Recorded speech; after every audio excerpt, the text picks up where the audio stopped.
ಕನ್ನಡ ಕೇಳುಗರೆ, Kannada voice YouTube ಚಾನಲ್ಗೆ ಸ್ವಾಗತ. ಫ್ರೆಂಡ್ಸ್, ಕಳೆದ ಕೆಲ ವರ್ಷಗಳಿಂದ ನಾವು ಭಾರತೀಯ ರೈಲ್ವೆಯಲ್ಲಿ ದೊಡ್ಡ ಬದಲಾವಣೆಯನ್ನು ನೋಡ್ತಿದ್ದೀವಿ. ಒಂದು ಕಡೆ ಒಂದೇ ಭಾರತ್ ರೈಲ್ಗಳು ದೇಶಾದ್ಯಂತ ಸದ್ದು ಮಾಡ್ತಿದ್ರೆ, ಇನ್ನೊಂದು ಕಡೆ ನಾವೆಲ್ಲರೂ ಕಾತುರದಿಂದ ಕಾಯ್ತಿರೋದು ಬುಲೆಟ್ ಟ್ರೈನ್ ಅಥವಾ ಹೈ ಸ್ಪೀಡ್ ರೈಲ್ HSR ಯಾವಾಗ ಬರುತ್ತೆ ಅಂತ. ಈಗಾಗಲೇ ಮುಂಬೈ ಅಹಮದಾಬಾದ್ ಮಧ್ಯೆ ಜಪಾನ್ ತಂತ್ರಜ್ಞಾನದ ಬುಲೆಟ್ ಟ್ರೈನ್ ಕೆಲಸ ನಡೀತಿದೆ. ಆದರೆ ಈಗ ಹೊರಬಿದ್ದಿರೋ ಸುದ್ದಿ ಏನಪ್ಪಾ ಅಂದರೆ, ಬರೀ ಇದೊಂದೇ ಅಲ್ಲ, ಕೇಂದ್ರ ಸರ್ಕಾರ ಇನ್ನೂ 7 ಹೊಸ ಹೈ ಸ್ಪೀಡ್ ರೈಲ್ ಕಾರಿಡಾರ್ಗಳನ್ನು ಪ್ಲ್ಯಾನ್ ಮಾಡ್ತಿದೆ.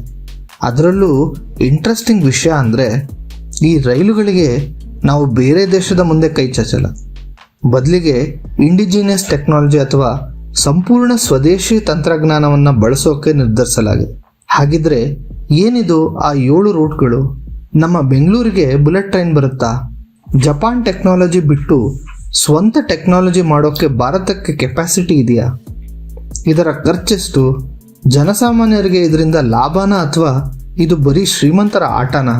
ಇವತ್ತಿನ ಈ ಡೀಟೇಲ್ಡ್ ವಿಡಿಯೋದಲ್ಲಿ ಇದರ ಸಾಧಕ ಬಾಧಕ ಸತ್ಯಾಸತ್ಯತೆಯನ್ನು ಎಳೆ ಎಳೆಯಾಗಿ ಬಿಚ್ಚಿಡೋಣ.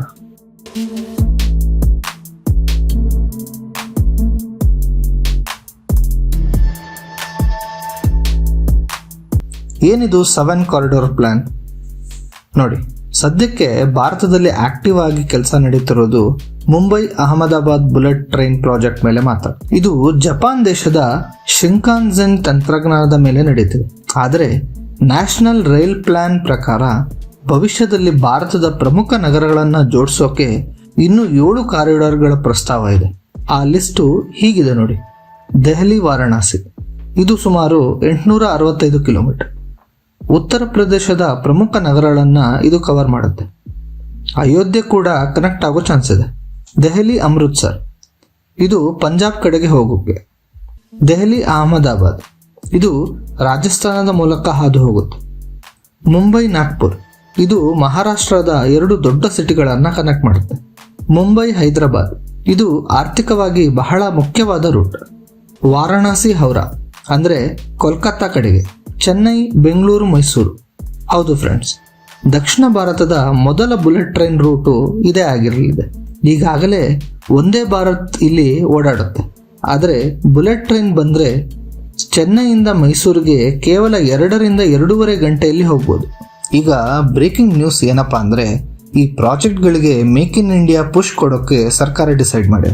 ಇಲ್ಲಿ ಒಂದು ಪ್ರಶ್ನೆ ಬರುತ್ತೆ, ಗುರು, ನಮ್ಮ ಹತ್ರ ದುಡ್ಡಿದೆ, ಜಪಾನ್ ಅಥವಾ ಫ್ರಾನ್ಸ್ ಹತ್ರ ರೆಡಿ ಟೆಕ್ನಾಲಜಿ ಇದೆ, ತೊಗೊಂಡು ಬಂದು ಫಿಟ್ ಮಾಡೋದು ಬಿಟ್ಟು ನಾವು ಯಾಕೆ ರಿಸರ್ಚ್ ಮಾಡೋಕ್ಕೆ ಹೋಗ್ತಿದ್ದೀವಿ? ಇದಕ್ಕೆ 3 ಕಾರಣಗಳಿವೆ. ಮೊದಲನೇದು ವೆಚ್ಚ. ಜಪಾನ್ ಟೆಕ್ನಾಲಜಿ ಅದ್ಭುತ, ಅದರಲ್ಲಿ ಅನುಮಾನ ಇಲ್ಲ. ಸೇಫ್ಟಿ ಕೂಡ ಅಷ್ಟೇ ಚೆನ್ನಾಗಿದೆ. ಆದರೆ ಇದು ಸಿಕ್ಕಾಪಟ್ಟೆ ಕಾಸ್ಟ್ಲಿ. ಮುಂಬೈ ಅಹಮದಾಬಾದ್ ಲೈನ್ಗೆ ಬರೋಬ್ಬರಿ 1.08 ಲಕ್ಷ ಕೋಟಿ ರೂಪಾಯಿ ಖರ್ಚಾಗಿದೆ. ಈಗ ಇದು ಇನ್ನೂ ಜಾಸ್ತಿ ಆಗಿದೆ. ನಾವು ಎಲ್ಲ 7 ಲೈನ್ಗಳಿಗೂ ಜಪಾನ್ ಹತ್ರನೇ ಹೋದರೆ ದೇಶದ ಬೊಕ್ಕಸ ಖಾಲಿ ಆಗುತ್ತೆ. ಸ್ವದೇಶಿ ಅಂದರೆ ಖರ್ಚು ಕಮ್ಮಿ. ಒಂದೇ ಭಾರತ್ ಟ್ರೈನ್ ಮಾಡುವಾಗ ನಾವು ಇದನ್ನು ಅಪ್ರೂವ್ ಮಾಡಿದ್ದೀವಿ. ಯುರೋಪ್ ರೈಲ್ಗಿಂತ ಅರ್ಧದಷ್ಟು ಕಮ್ಮಿ ರೇಟ್ನಲ್ಲಿ ಒಂದೇ ಭಾರತ್ ರೆಡಿ ಆಯಿತು. ಎರಡನೆಯದು ಆತ್ಮನಿರ್ಭರತೆ. ನಾಳೆ ಏನಾದರೂ ಟೆಕ್ನಾಲಜಿ ಪ್ರಾಬ್ಲಮ್ ಬಂದರೆ ಅಥವಾ ಸ್ಪೇರ್ ಪಾರ್ಟ್ಸ್ ಬೇಕು ಅಂದರೆ ನಾವು ಬೇರೆ ದೇಶದ ಮುಂದೆ ನಿಲ್ಲಬಾರ್ದು. ಚೀನಾ ಮಾಡಿದ್ದು ಇದನ್ನೇ. ಮೊದಲು ಜಪಾನ್, ಜರ್ಮನಿಯಿಂದ ಕಲ್ತರು. ಈಗ ಪ್ರಪಂಚದಲ್ಲೇ ಅತಿ ದೊಡ್ಡ ಹೈಸ್ಪೀಡ್ ನೆಟ್ವರ್ಕ್ ಚೀನಾ ಹತ್ರ ಇದೆ. ಈಗ ಭಾರತ ಕೂಡ BEML ಬೆಂಗಳೂರು ಮತ್ತು ಇಂಟಿಗ್ರಲ್ ಕೋಚ್ ಫ್ಯಾಕ್ಟರಿ ICF ಮೂಲಕ ತನ್ನದೇ ಆದ 250 ಕಿಲೋಮೀಟರಿಂದ 300 ಕಿಲೋಮೀಟರ್ ವೇಗದಲ್ಲಿ ಹೋಗೋ ಟ್ರೈನ್ಗಳನ್ನು ಡಿಸೈನ್ ಮಾಡೋಕ್ಕೆ ಪ್ಲಾನ್ ಮಾಡ್ತಿದೆ. ಇನ್ನು ಎಕ್ಸ್ಪೋರ್ಟ್ ಮಾರ್ಕೆಟ್. ನಾವು ಈ ಟೆಕ್ನಾಲಜಿಯನ್ನು ಡೆವಲಪ್ ಮಾಡಿದ್ರೆ ನಾಳೆ ಸೌತ್ ಆಫ್ರಿಕಾ, ಸೌತ್ ಅಮೆರಿಕಾ ಅಥವಾ ಏಷ್ಯಾದ ಬೇರೆ ದೇಶಗಳಿಗೆ ಕಡಿಮೆ ರೇಟ್ಗೆ ಬುಲೆಟ್ ಟ್ರೈನ್ ಮಾರಾಟ ಮಾಡ್ಬೋದು.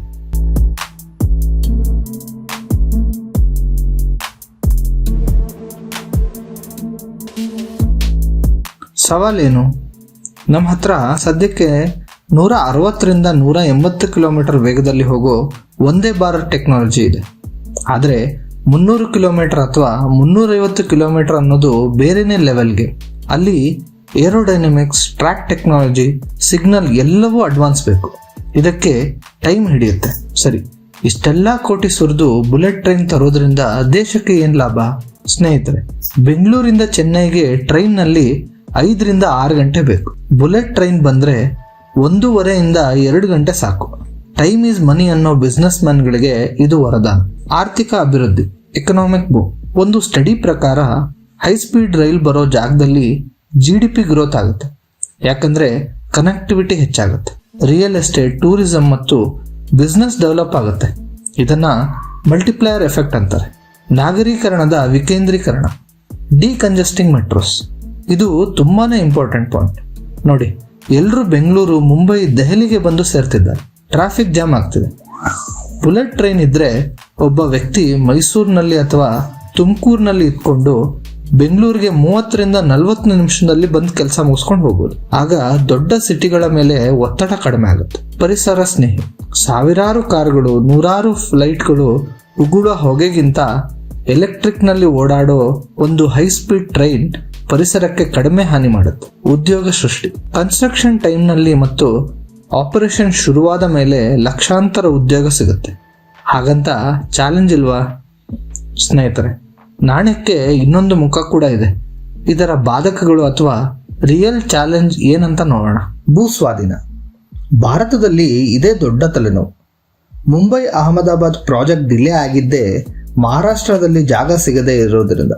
7 ಹೊಸ ಕಾರಿಡಾರ್ ಅಂದ್ರೆ ಸಾವಿರಾರು ಎಕರೆ ಜಮೀನ್ ಬೇಕು. ರೈತರು ಹೋಗ್ತಾರ? ಕೋರ್ಟ್ ಕೇಸ್ಗಳಾದ್ರೆ ಪ್ರಾಜೆಕ್ಟ್ ವರ್ಷಗಟ್ಟಲೆ ನಿಲ್ಲುತ್ತೆ. ಟಿಕೆಟ್ ಬೆಲೆ, ಸ್ವದೇಶಿ ಟೆಕ್ನಾಲಜಿ ಅಂದ ತಕ್ಷಣ ಚೀಪ್ ಆಗಲ್ಲ. ಟ್ರ್ಯಾಕ್ ಹಾಕೋ ಖರ್ಚು ಉಳಿಯಲ್ಲ. ಒಂದು ಅಂದಾಜಿನ ಪ್ರಕಾರ ಬುಲೆಟ್ ಟ್ರೈನ್ ಟಿಕೆಟ್ ದರ ಫ್ಲೈಟ್ ಟಿಕೆಟ್ ದರಕ್ಕೆ ಹತ್ತಿರ ಇರುತ್ತೆ. ಸಾಮಾನ್ಯ ಮಧ್ಯಮ ವರ್ಗದ ಜನ 3 ರಿಂದ 4 ಸಾವಿರ ಕೊಟ್ಟು ಟ್ರೈನ್ ಹತ್ತುತ್ತಾರ ಅನ್ನೋದೇ ಪ್ರಶ್ನೆ. ಫ್ಲೈಟ್ ನಲ್ಲಿ 1 ಗಂಟೆಯಲ್ಲಿ ಹೋಗೋದು ಬಿಟ್ಟು ಅದೇ ರೇಟ್ ಕೊಟ್ಟು 3 ಗಂಟೆ ಟ್ರೈನ್ ನಲ್ಲಿ ಯಾಕೆ ಹೋಗ್ಬೇಕು ಅಂತ ಜನ ಕೇಳ್ತಾರೆ. ಸಾಲದ ಹೊರೆ.